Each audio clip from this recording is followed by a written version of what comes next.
to the Frankly Speaking podcast, Friends of Europe's weekly broadcast on European and world affairs. Today we are discussing the topic of womanity, which is an opportunity to redefine what it is that women and girls can contribute to social progress and equality. Recorded on International Women's Day, this podcast focuses on a discussion between our chief spokesperson, Dharmendra Kanani, and Zarifa Ghafari, the founder of Assistance and Promotion for Afghan Women, APAW, as well as the former mayor of Maidan Shahr. This discussion will focus on the vital role that women can play in Afghanistan to promote gender equality and human rights in a country that has been marred by conflict and instability. We hope you enjoy. Good morning and a very warm welcome to all of you who are watching and listening. It gives me great pleasure to be in the company of someone who has caught the imagination of the world and our screens through a documentary specifically commissioned about her life in her hands. Zarifa Ghafari.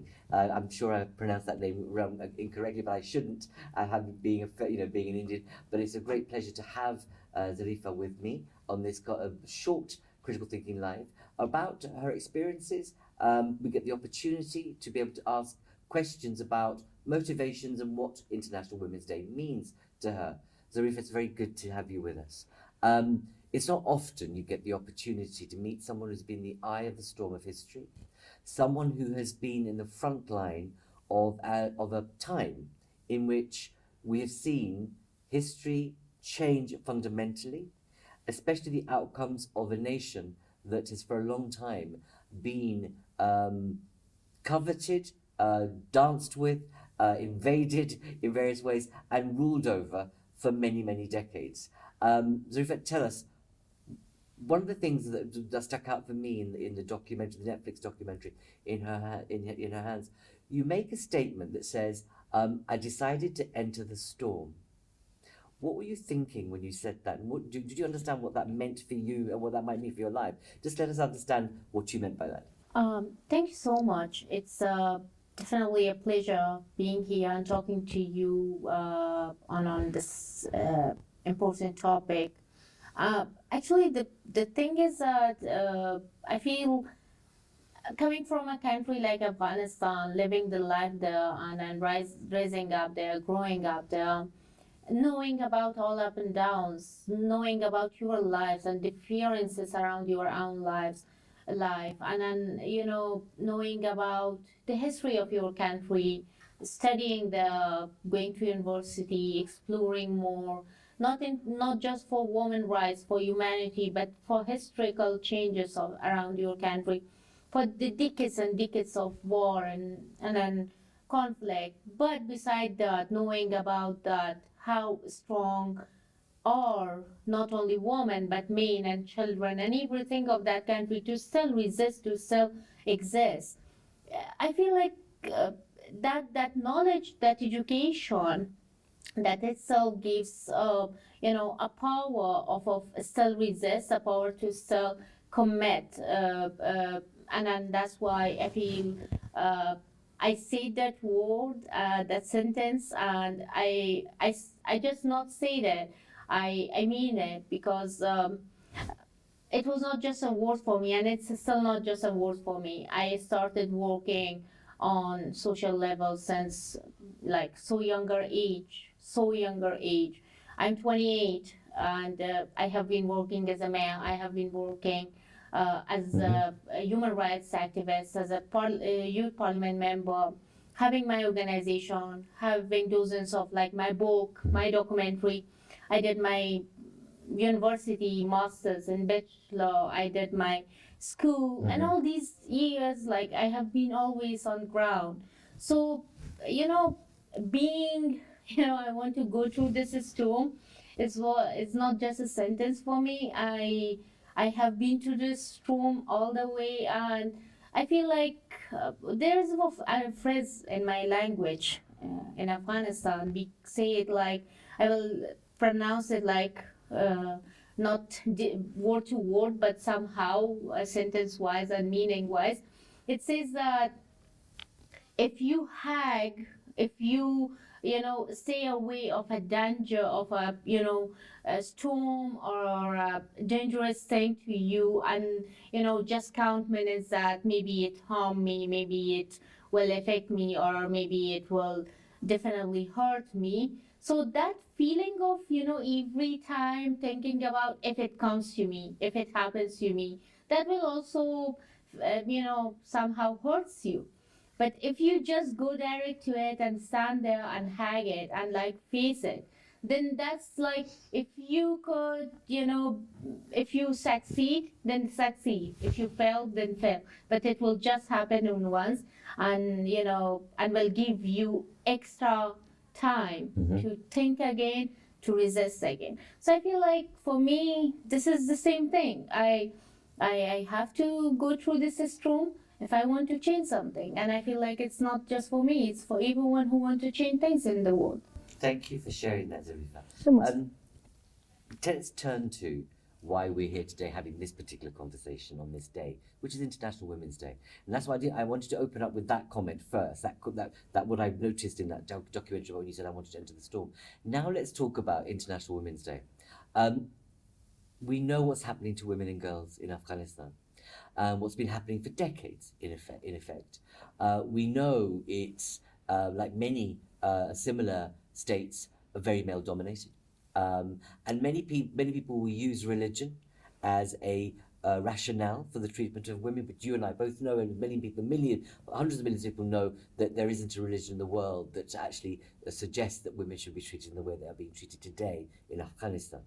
When you think about International Women's Day, does it mean anything? When you think about what's happening to women and girls right now in Afghanistan, and here we are in Brussels, the whole world is celebrating International Women's Day. Does it have any meaning for you? I already shared my condolences to dozens of my messages from different platforms for the 8th of March to the women of Afghanistan. And I recall that once again. Because I feel, it's whatever is happening in Afghanistan, it's a disaster overall, but in the life of women, and like women's, regarding women's situation and women's rights, it's a must. It's a conflict over conflict. It's a conflict which I don't believe the entire world, at least like in 21st century, the world is busy in like,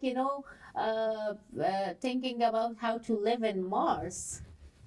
And now in the same corner, in the same world, in another corner of it, there is a country where girls are not able to go to school. Just so primary right. So like it's a very big disaster happening there. Looking at this disaster and back coming out and looking to the international community's behavior toward this disaster, how simply they take it, how carelessly they behave, how emotionless they treat. They just put the statements out, and like looking at this all, and then looking at how amazingly Afghanistan is not anymore headline of the newses, and it's not an interesting topic anymore to anyone. Everywhere you go, you have someone else, like another. Now it is definitely is about Ukraine and Iran, and if Afghanistan is in the middle of these two, no one, if like you have questions from audience that, this is the time for a Q&A, do you have questions? No one will ask anything regarding Afghanistan. Ukraine, Iran. Why? Because local people don't hear as much as they need to know about Afghanistan anymore, because the wars that geopolitics or maybe economical politics or maybe social politics don't, like the interest is not anymore in Afghanistan. So the interests have been shifted to Iran and Ukraine anymore. I always like the superpowers' interests. So looking at this, definitely, it will be so hard, and it is so hard to to congratulate Women's Day to women of Afghanistan, just looking at this spot. But if you take this day as a celebration, as a day to celebrate, as a day to honor, as a day to remember the courage, dignity, commitment, and level of resistance of woman, then definitely I will congratulate it like with humble, feeling, and then with greatest proud to women of Afghanistan. Because it's been decades and decades and decades, it's all made from Western and Eastern, from inside of Afghanistan, outside of Afghanistan, everyone, from the fathers of the family to the president of the country, to the president of international communities, world powerful countries and communities. They are all men doing things to women of this country. But the woman still resists, the woman still exists, and the woman is still, definitely, there are everyone says Afghan women are victims. Yeah, we are victims of bad policies, bad politics, bad, things happening to my country and my people. But we are symbols of resistance, symbols of commitment. And I feel like the history of the world is a clear sign for it. Absolutely. Thank you for sharing that with us. There's a moment in the documentary about your experience in her hands, where there's a woman who tearfully looks into the camera and says, "So many of you have been here before, and now you've left, and nothing has changed. Where are you now?" she says. Do you feel fundamentally let down by the West? This woman is no one else than my mother. She is the words she used. She says clearly that the international community says we've been to Afghanistan to help. What help? Which help? What happened? What you did? And where is the result? So yeah, definitely. It's not just something coming out of my mom's voice or my mom's mouth, or feelings or thoughts as a widow of Afghan army member, or as a widow of, as a wife of a soldier who served 37 years and then died for nothing, for just the crime of loving his country and serving the country. It's not just it's just one voice, but it represents entire Afghan population, in particular the women of the country, who have been suffering this injured pain for decades. So yeah, definitely. I always say, if the international, there is always this discussion that the international community was there and they paid billions of dollars. Man, if you were paid millions of dollars, we were paying efforts, we paid generation, we paid blood, we paid the struggle. If you were paying money for a project, like construction project, like example, it was me, my brother, my sister, my mom, uncle, my father, working at the front row, building that street or that building or whatever the construction was for, and just there to get like bullets of Taliban on their cheeks. It was not just that, but to all the things. And the biggest example is like, if we can, if you just go and look, if you search and look like international soldiers, there were dozens and hundreds, thousands of them, and then thousands of them in Afghanistan. But it was just like not more than 5,000 soldiers being killed. I share the pain. I share my condolences to the families of the soldiers, because they were also victims of something which was not their fault.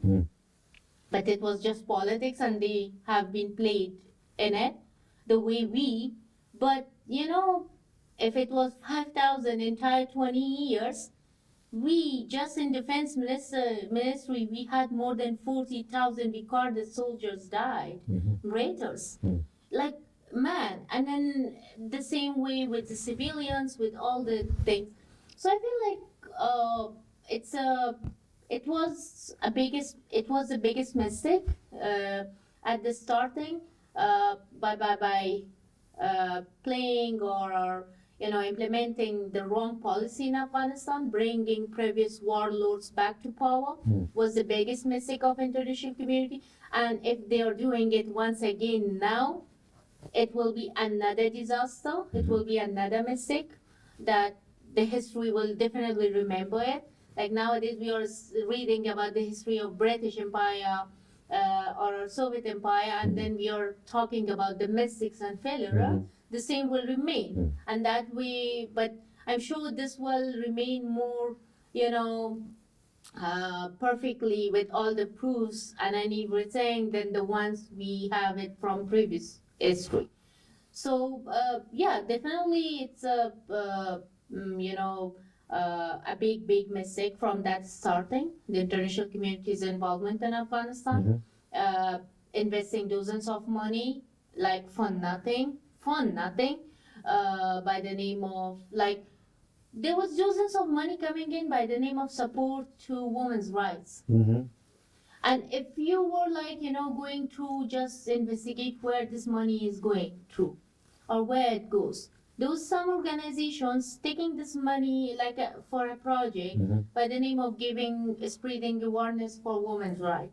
So what they were doing, they were just collecting girls or women from universities and colleges and schools to give them lectures about women's rights. Man, they were studying in university and college and schools. You don't need to teach them women's rights. Go and teach women's rights to those women who are living in villages who doesn't know about anything. So this, like, is starting from this point to any other, like to the level of construction, to the level of investments. There was dozens of dollars and money coming in, but we still hadn't that basic infrastructures in Afghanistan. We still haven't. We still just 8 hours by drive from Kabul city. There is a village in Wardak province where more than 300 family lives, and it's the central for 3 more villages. So it's 4 villages having just one side center of healthcare where a widow, where just midwife is the in charge of this center, and just is able to give just paracetamol or maybe some primarily healthcare services to you. And there is no girls' school.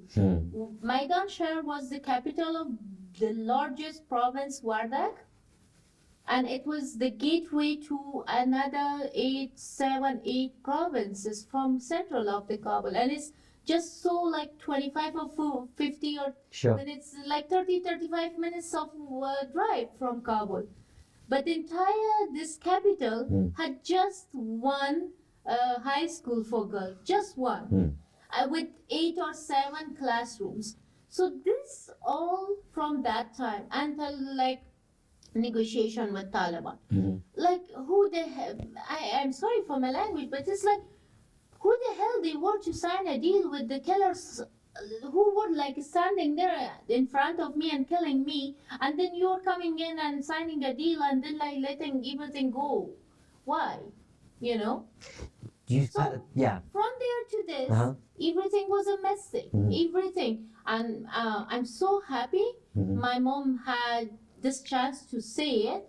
There are dozens of women that they want to say it the same, they don't have the chance, but yeah, the words are same. Absolutely. You say some powerful things about, learning that actually the West and others should take about the money that is placed into conflict, war zones, or development aid. And it's shocking what you're saying, that even after, decades of involvement from the West, you describe a situation in a municipality where you were the youngest mayor in Afghanistan, that we still have that. We know today, since the West evacuated, if you call it that Europe, both at the European level but also member states, have pulled together nearly €1 billion worth of support and aid What's your message to them in terms of how they should do this differently and better, so that we don't, in 10 years' time, still have you sitting here saying there's only one medical center that covers multiple villages in Afghanistan?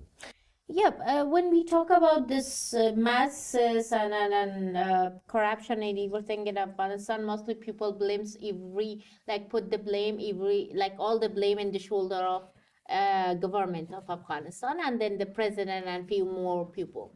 But I don't do that. Not being so much, wrong about it, so clear cut, I will say it.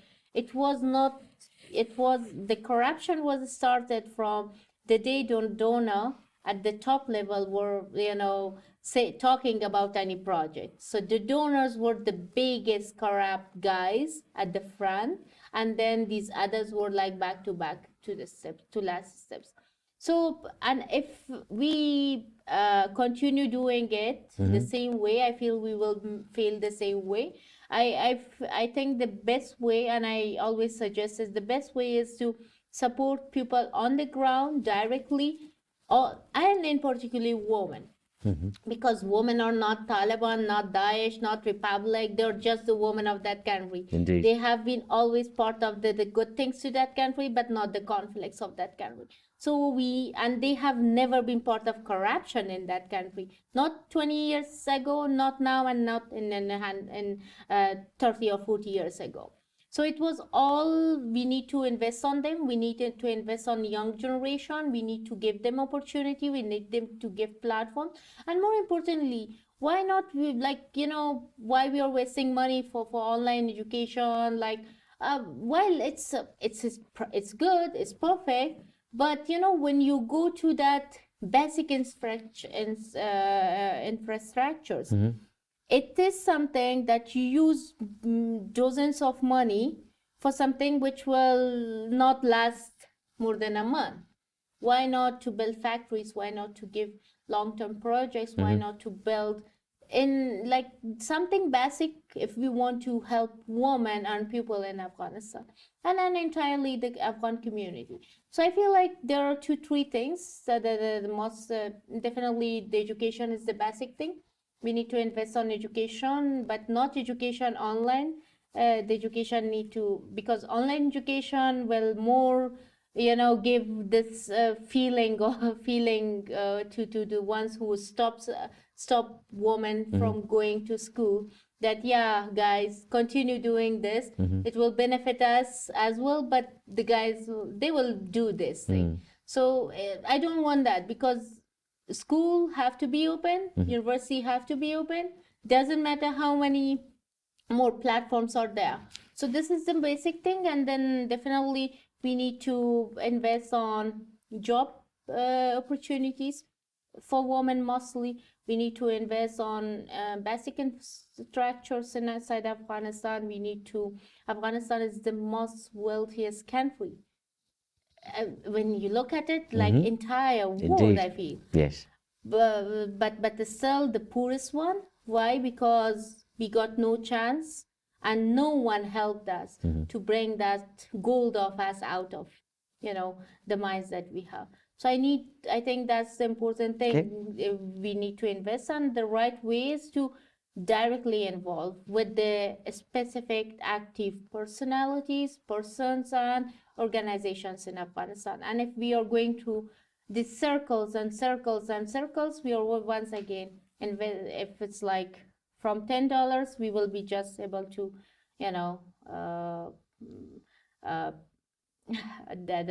use. I don't believe it will be more than $1 on the ground. Exactly. Zarifa, thank you for that. In the time that we've got left, I want to touch upon a couple of more issues. I want to go back to you becoming the youngest mayor, one of the very few women in the political infrastructure, if I can call it that, of Afghanistan. Tell us a little bit about what motivated you to get to that point, and how did you create the support, especially amongst men as well as women, for you to become the youngest mayor in Afghanistan? Definitely it has been the hardest challenge I have ever had in my life. It was the hardest job I ever had in my life, and the hardest task. I did it. I done it, but it was a beautiful thing because I feel the most important one was was believing myself that I could do it, and then pushing myself, not giving up, the commitment, the resistance, and the knowledge of the situation was important. That I believe, was the main point. Secondly, it was knowledge of how important it is to have this engagement in such a society to prove not only myself as a young, educated lady, but to prove women as a power for the country, to prove women and their power, their commitment, and their resistance despite all the risks, challenges, and losses. So I feel these are the two great reasons that could make you do anything. But for me, at the starting point, mayorship was nothing like something I wanted. It was just the guy who is now having the pleasure of being my life partner and my husband.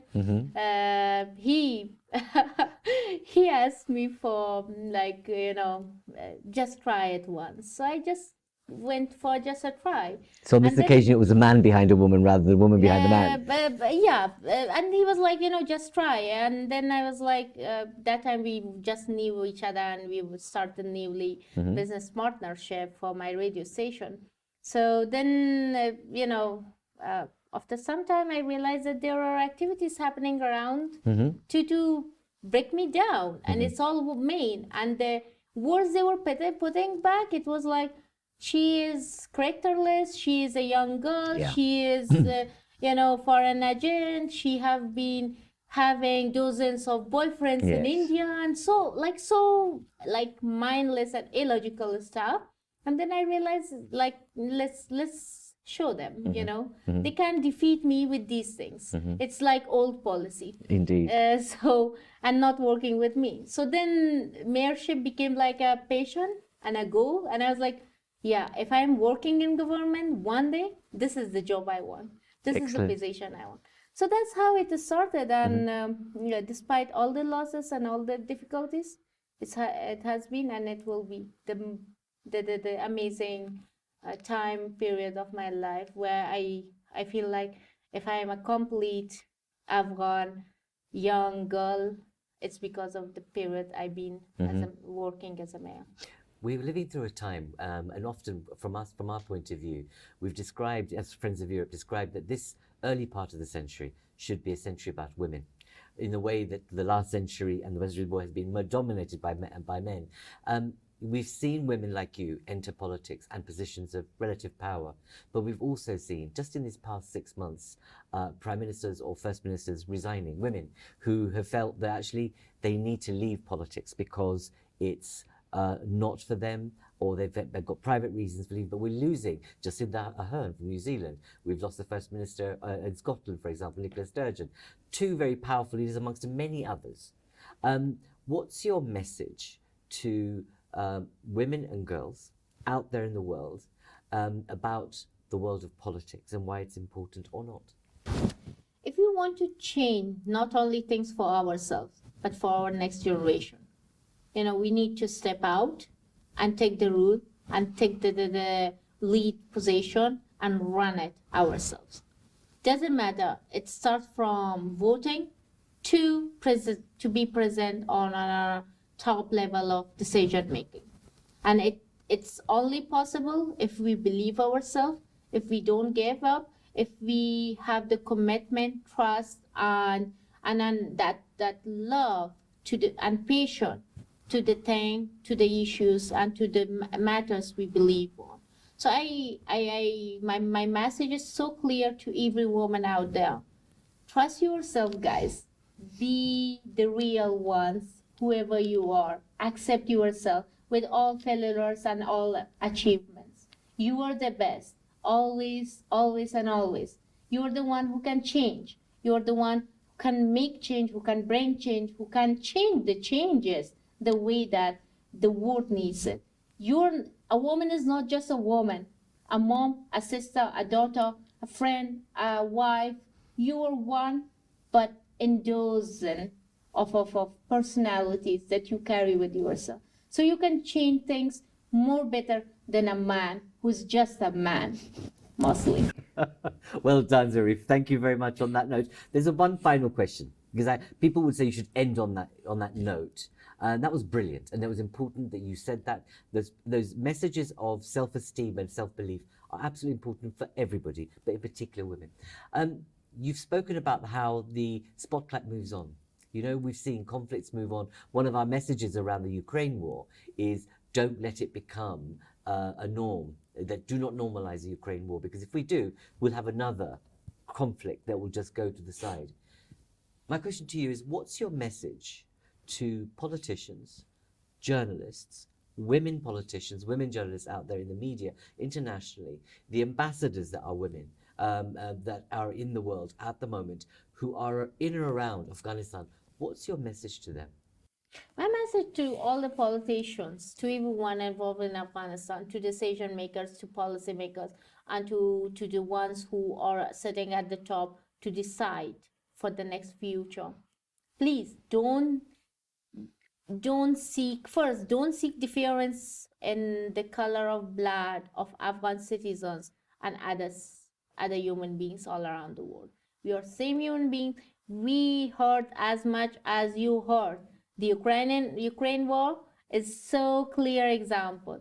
You have this war since maybe a decade, but we suffered war for decades in Afghanistan. More than 6 decades regularly we have this war and conflict in Afghanistan, and millions of widows and orphans and martyrs. So first of all, this is so important. Secondly, the important topic is Afghanistan is not a project, not short term, not long term. Afghanistan is a country with beautiful history, with beautiful, colorful culture, tradition, values, dozens of tribes, dozens of languages coming together, which is all the flowers of this beautiful garden coming together, making the history of the world complete in every corner.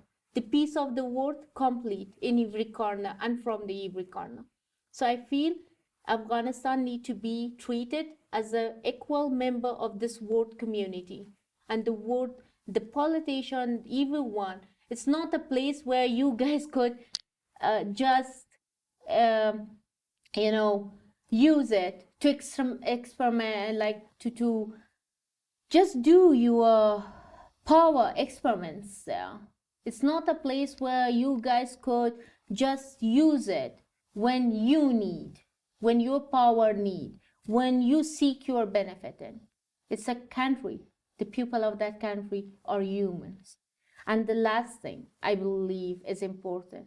The war in Ukraine is like, I hear a lot to let's not keep it that way because it will, be normal, and don't normalize it.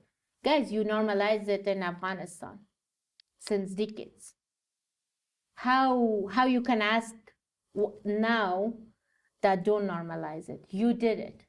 So at least now, when the war is just here in your house and you realize how important it is to not normalize it, please help countries like Afghanistan, like Iran, like all other conflict zones, Syria and so many more, to come out of this conflict and be normal, because 9/11 no one forgets. Afghanistan and Pakistan is so far from America, but it happened because you guys started normalizing things in Afghanistan by creating Mujahideen and then Taliban and then again bringing Taliban back to power. And now you guys are lobbying, like kind of starting things around Daesh as well. So please don't. Zarifa Ghafari, thank you very much for joining us. You're most It's been a welcome. real pleasure. It's not often one gets to meet someone who's been where you've been and also come through it, and being able to tell your story, because we know there's been threats on your life. You've survived so much. You are a model, but an icon for many, many who are thinking about, looking at, wanting to make change happen. Thank you for spending your time and being so frank and honest with us.